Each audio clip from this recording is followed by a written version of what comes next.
일단 역전입니다. 무슨 뭐 엑셀 밟은 것처럼 막 올라가잖아요. 시장이 여러분들이 우리 2030 세대분들은 처음 겪어보는 시장이 될 겁니다. 서울 평균 거래량으로 월 평균 거래량의 아파트가 한 6,200건입니다. 한 6개월 동안 1,000대인 건 아시죠? 네. 6분의 1 수준이니까 시장 이상하잖아요. 지금 수치는 제가 알기로는 100대 정도 되지 않습니다. 엄청 어마어마한 데죠. 200세대가 있는 아파트 있잖아요. 100세대도 네. 많아요. 거기는 표본에 안 잡힙니다. 통계 안 잡혀요.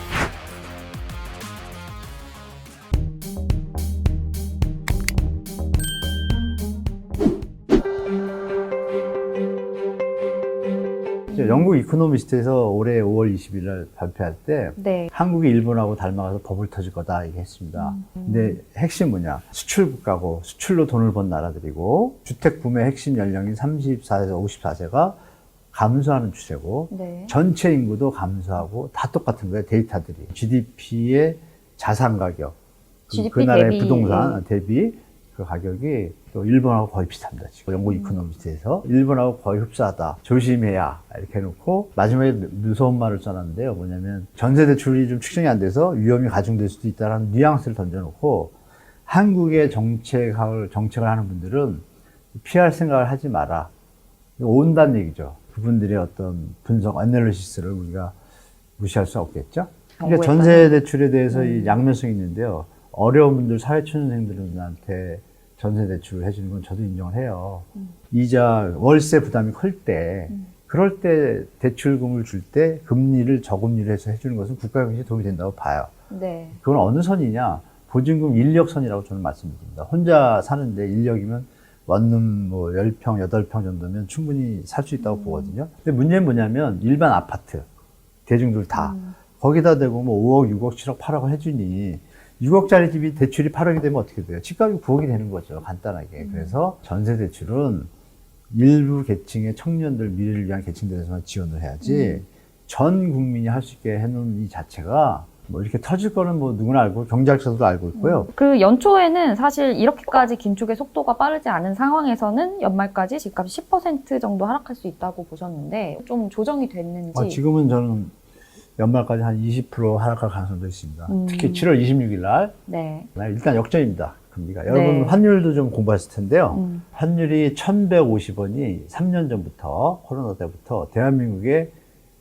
지지선 1,350원 이런 단어 안 나왔고 1,150원이 그나마 우리가 안전하게 갈 수 있는 경제 환율 수준이다라고 했습니다. 많이 넘었잖아요. 1,300원이 갑자기 막 넘었죠? 고속 무슨 뭐 엑셀 밟은 것처럼 막 올라가잖아요, 환율이. 환율도 그런다. 그러니까 워딩을 잘 보셔야 돼요. 거기 보면 중립금리라는 표현이 나옵니다. 경제가 균형을 맞춰서 네. 시스템이 돌아가는 금리를 중립금리라고 합니다. 근데 중립금리 하단이라는 표현을 썼어요. 하단. 네. 그리고 뒤에 뭐라고 썼냐면 긴축의 어떤 내용들이 빨라질 수도 있다. 외부 여건이라는 단어가 달렸습니다. 그 외부 여건이 누구예요? 미국입니다. 근데 미국이 만약에 인플레이션을 이번에 못 잡았다. 그러면 이거 다시 올릴까요? 안 올릴까요? 올리겠죠. 그 미국의 점도표라는 게 있습니다. 지금 돌아가는 분위기는 이 월스트리트 저널하고 워싱턴 타임즈하고 무디스 이런 데서 보고서를 이미 던졌어요. 최소 4%에서 7%를 해야 된다라고 얘기했습니다. 무서운 네. 얘기입니다. 그분들 계획에 보면 점도표를 보면 내년까지 4% 계획이 있습니다. 네. 근데 지금 못 잡았으니까 더 올라가겠죠, 이 표가. 그래서 네, 긴축 속도가 빨라지고 있고 네, 국내 네. 주택 시장에 미칠 영향이 더 커졌다 이렇게 말씀하셨는데 뭐 네. 당국에서도 뭐 통화 스와프 얘기도 나오고 뭐 좀 더 상황을 지켜보긴 해야겠죠. 네, 통화수퍼 도움은 되죠. 조금 도움은 되는데 우리 이제 경제 체력이 좋아져서요. 뭐 IMF나 글로벌 금융위기 수준까지는 가지는 않을 겁니다. 우리가 외환 보유고도 좀 많아졌고 지금 정보가 많잖아요. 우리 한국은행에서도 이미 이런 사태를 예견해서 작년 연말에 다 보고서 나왔고 그런 것들을 이미 말씀하신 대로 정부는 다 준비를 하고 있었어요. 예전부터 작년 재작년부터 해왔기 때문에 그 추세를 뭐 갑자기 바꿀 수는 없으니까 제가 볼 때는 어느 정도 맞겠지만 그래도 대세까지 뒤집을 여력은 없다. 네, 어쨌든 결론은 연초보다는 지금 하락의 속도가 좀 빨라진 상황인데 시장 얘기를 좀 한 가지 예, 더 예, 해볼게요. 최근 이제 데이터를 중심으로 좀 얘기를 하면 네. KB나 뭐 부동산원 통계를 봤을 때 집값 하락이 나타나고 있거든요. 서울 기준 뭐 전국으로 네, 봐도 네, 그런데 아직 서초구에서만은 좀 상승률이 좀 남아 있어서 서초 불패다 뭐 이런 얘기까지 나오고 있거든요. 서초부터. 네. 그래서 이렇게 서초구에서만 집값이 오른 이유가 뭘까 이런 거 궁금해하시고 또 이게 이런 현상이 과연 계속될까 많이들 궁금해하시는데 먼저 말씀드리면 지속되지 않는다. 그래프를 준비해 왔는데 이제 보실 텐데 시청자분들이 보신 것처럼 거래량이 급감하고 있습니다. 그냥 급감이 아니라 절벽 아래에 단어 쓸 말이 없어서 제가 할 말이 없는데요. 대한민국의 IMF 글로벌 금융위기 때도 이거보다 거래량이 많았습니다. 지금은 총체적인 유동성 그 버블이 지금 답을 못 찾아서 지금 갈피를 못 잡고 있는 거예요. 제가 볼 때. 아니고서야 거래량이 이렇게 저조할 수가 없다고 저는 봐요. 그래서 그 거래량 수준이 3월, 4월, 5월은 서초가 좀 버텼습니다. 왜냐하면 신정부가 들어오고 뭐 재건축 호재도 좀 기대감이 있고 좀 뭐 이런 있었고. 기대감이 있어서 잠시 반짝했어요. 다시 올라가는 줄 알았는데 서울 평균 거래량으로 월 평균 거래량이 아파트가 한 6,200건입니다. 2006년부터 18년 동안 데이터를 평균을 내보면 근데 뭐 한 6개월 동안 1,000대인 건 아시죠? 네. 6분의 1 수준이니까 좀 시장 이상하잖아요. 그런데 2월 달에 800개를 찍었어요. 이건 뭐 역사적인 수치입니다. 6월에 꺾이기 시작했고 6월 16일 날 연준에서 발표가 나니까 꺾임이 살짝 생겼는데 근데 이제 또 금리 올릴 거 예측이 되잖아요. 그러면서 7월 들어서면서요. 놀라운 수치들이 지금 나오고 있습니다. 지금 수치는 제가 알기로는 100개 정도밖에 안 됩니다. 엄청 어마어마합니다. 저는 이제 그 느낌이 많이 달라요. 7월 달 20일인데 이게 뭐지? 이 수치가 너무 약한 거예요. 게다가 7월 20일에 뭐라 그랬어요, 제가. 금리 또 있잖아요. 그래서 시장이 여러분들이 우리 2030 세대 분들은 처음 겪어보는 시장이 될 겁니다. 지금 2030 분들이 그 부분에 대한 경험과 이런 것들이 4050보다 좀 부족하기 때문에 이걸 당하게 되면 놀라실 수 있어요. 그래서 미리 말씀드리지만 옛날 기사를 한번 찾아보셔가지고 그때 흐름을 체크하시면 앞으로 대응하는 데 좀 도움이 되실 거라고 좀 말씀드리겠습니다.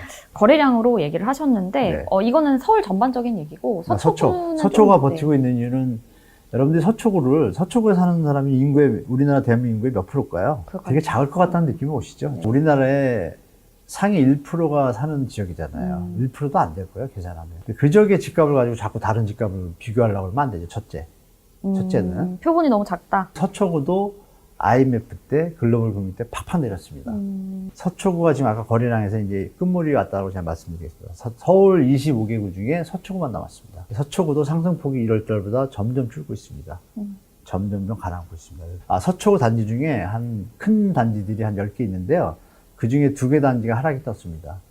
다른 데는 말씀드린 것처럼 상승을 유지하고 있어요. 0.0이 아주 미미하게. 근데 거래량이 줄었어요. 표본이 줄었어요.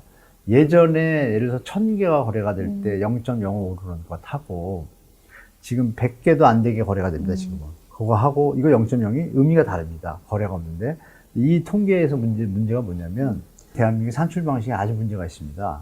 이건 뭐 제가 한 10년 전부터 얘기하는 건데 미국에는 로버트 실루짓이라고 반복 매매 모형 걸 100% 쓰고 있고요. 대한민국은 껴서 쓰고 있습니다. 부동산으로는 반복 매매 모형 조금 넣고 실거래 데이터가 없으면 호가를 또 넣어요. 이거 부정확하잖아요. 그 와중에 물론 로버트 실러도 30대 뭐 도시 이렇게 하는데 대한민국은 이제 마치 전체를 하는 것 같잖아요. 예를 들면 이런 겁니다. 서초 같으면 200세대가 있는 아파트도 있잖아요. 100세대도 네. 많아요.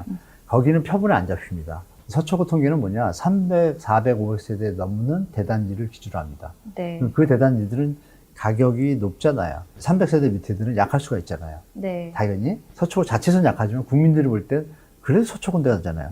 거기들은 지금 다 떨어지고 있습니다. 그럼 통계 안 잡혀요. 서초구는 일부 계층들이 선호하는 지역입니다. 수요가 다른 데보다 항상 존재를 해요. 존재하기 때문에 그건 인정해줘야 되고 그럼에도 불구하고 과다하다고 생각되려면 두 가지 현상이 나타나겠죠. 가격이 떨어지든지 거래가 줄든지.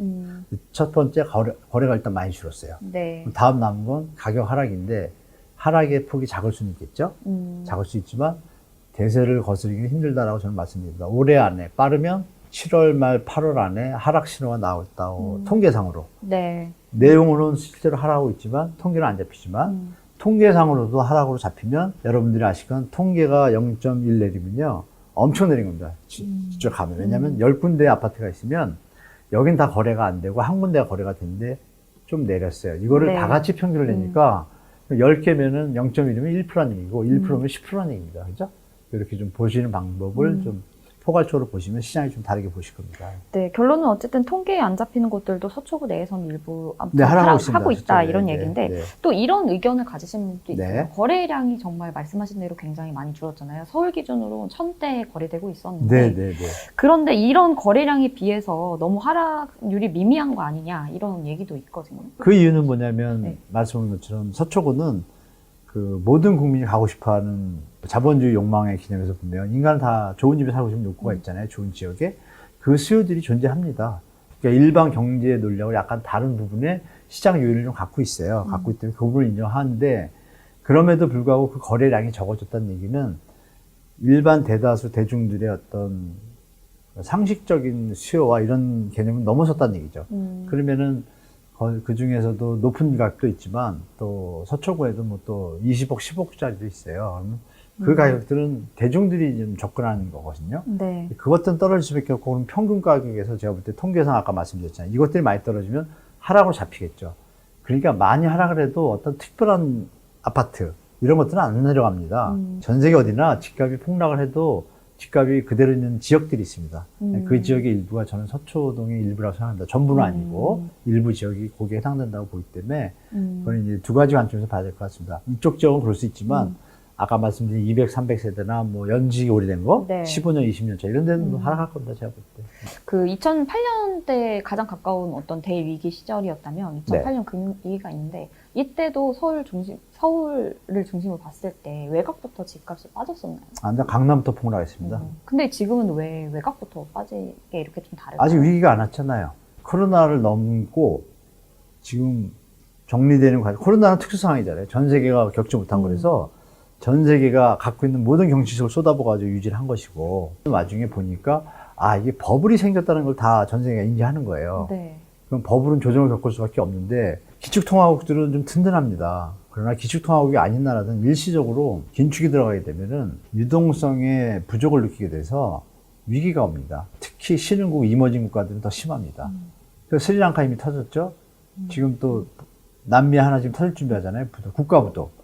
그럼 그것이 지금 하나하나 번져서 이제 동남아까지 올 가능성이 있다고 봐요. 우리 IMF 당했잖아요, 여러분. 글로벌 금융위 때 강남이 폭락을 했는데 다시 찾은 거는 이제 정부에서 정책을 이제 해서 받쳐준 것인데요. 그러니까 지금 위기는 예전하고 좀 다릅니다. 다른 국가에서 터지면 그 충격이 우리한테까지 전이될 경우, 예를 들어서 중국이 터지면 어떻게 될까요, 여러분? 직격탄입니다, 여러분. 우리가 중국에 26% 수출합니다. 전 세계에서 제 1위 수출국가, 수출액 중에 1위가 중국입니다, 지금. 옛날엔 미국이었지만. 우리나라 타격 큽니다, 여러분. 네. 뭐 그런 부분도 같이 보셨으면 좋겠습니다. 네, 정리를 하자면 아직 뭐 금융 위기 수준의 그런 타격이 오지가 않아서 지금 상황은 조금 다른데 그렇게 상황이 오게 되면 전이가 네. 돼서 오게 되면 강남부터 하락할 수 있다. 뭐 네, 이런 그 얘기. 준비를 좀 많이 하셔라라고 말씀드리겠습니다. 네.